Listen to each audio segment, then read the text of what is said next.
नमस्कार, न्यूज डंका के बात पते की में आपका स्वागत है। डोनाल्ड ट्रंप सार्वजनिक तौर पर भारत के लिए अच्छी बातें करने लगे हैं। एक हफ्ते में कई बार उन्होंने पीएम मोदी से दोस्ती की यादें ताज़ा की है। अमेरिका की एक टीम व्यापार समझौते के लिए भारत में दाखिल हो चुकी है। दोनों देशों के बीच व्यापार समझौता जल्द ही होगा, ऐसी अटकलें भी हो गई है।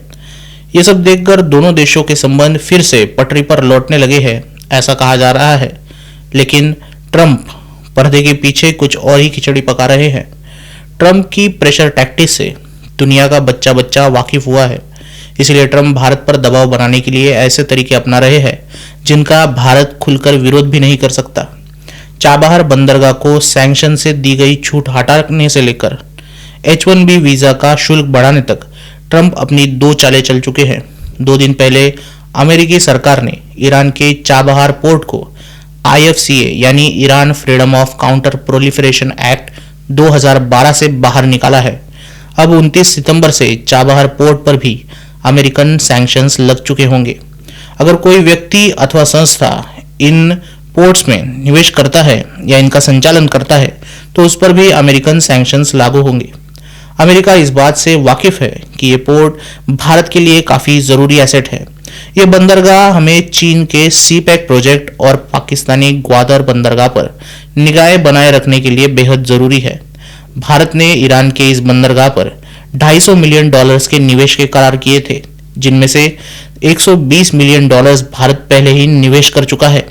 अब अमेरिकन सैंक्शन की वजह से ये प्रोजेक्ट खतरे में पड़ चुके हैं।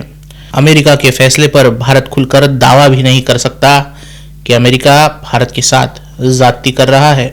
एक एग्जीक्यूटिव ऑर्डर साइन करते हुए ट्रंप ने H-1B वीजा की शुल्क भी बढ़ा दी है। ट्रंप के सलाहकार हावर्ड लुटनिक का कहना है कि इससे अमेरिका में केवल हाई स्किल्ड लेबर ही आएंगे और देश के लिए काम करेंगे, वरना अन्य देशों के आने वाले पेशेवर स्थानिक अमेरिकन की नौकरियां खा जाते हैं, उन्हें छीन लेते हैं।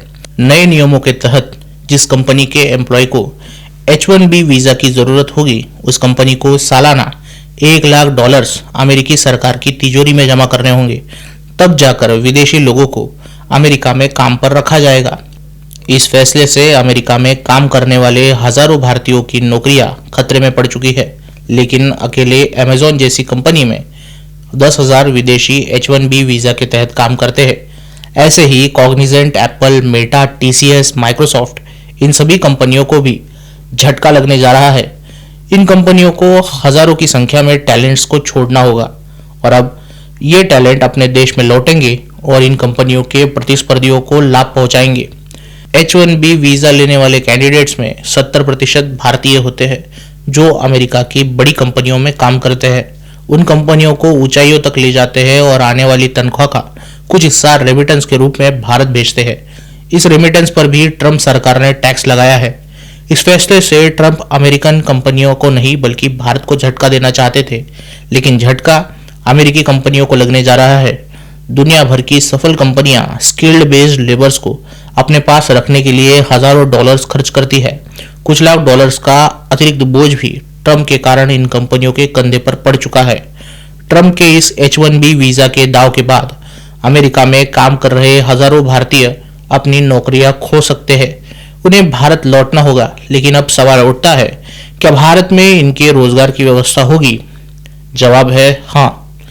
बिजनेस नेशनलिज्म राष्ट्र भावना से चल सकते हैं, लेकिन ज्यादा समय के लिए नहीं। बिजनेस नेशनलिज्म राष्ट्र भावना से चल तो सकते हैं, लेकिन ज्यादा समय के लिए नहीं।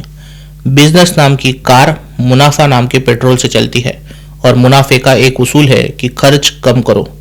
जो अमेरिकी कंपनियां सालों से सिलिकॉन वैली में काम कर रही है उन्हें सस्ते, स्किल्ड, मेहनती और बुद्धिमान पेशेवर लोगों से काम करवाना है जो भारत और एशियाई देशों में मिलते हैं। अमेरिका के अधिकतर नागरिक उस तरह काम नहीं कर सकते जैसे भारतीय करते हैं। वो उन परिस्थितियों में काम नहीं कर सकते जिस परिस्थितियों में भारतीय काम कर सकते हैं। उन्हें अधिक सैलरी, अधिक सिक्योरिटी, अधिक सपोर्ट मुहैया कराना पड़ता है। इस अधिक सपोर्ट का खर्च अधिक है, इसलिए इन कंपनियों को भारत आना ही होगा। भारत की युवा पीढ़ी को ट्रेन करना होगा और भारत में तगड़े निवेश भी करने होंगे। ट्रंप ने जो फैसले लिए वो अमेरिकी कंपनियों का पैसा अमेरिका में ही निवेश करवाने, अमेरिका में नौकरियों को बढ़ावा देने, अमेरिका के उत्पादों को विश्व भर में पहुंच हासिल करवाने के उद्देश्य थे। लेकिन क्या उन्होंने अपने इन फैसलों की दूसरी बाजू को टटोल कर देखा? हमें तो नहीं लगता। भारत आज ease of doing business (PLI) सुविधा, बेहतर लॉजिस्टिक सपोर्ट के जरिए भारत में मैन्युफैक्चरिंग को बढ़ावा दे रहा है। एप्पल, सैमसंग, ह्यूंडई, टोयोटा जैसी कंपनियां भारत में अवसर तलाश रही है।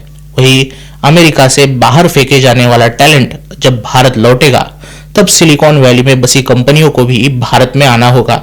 इन कंपनियों को आकर्षित करने के लिए भारत कौन सा दांव खेलेगा और वो दांव किस हद तक सफल होगा, ये तो वक्त ही बताएगा। हम भी आप तक सभी अपडेट्स पहुंचाते रहेंगे। तब तक ट्रंप के फैसले से भारत का मुनाफा होगा या घाटा, कमेंट सेक्शन में जरूर बताइए। वीडियो अच्छी लगी हो तो इसे लाइक कीजिए, न्यूज डंका हिंदी को सब्सक्राइब कीजिए। मिलते हैं अगले वीडियो में किसी नए मुद्दे के साथ। तब तक नमस्कार।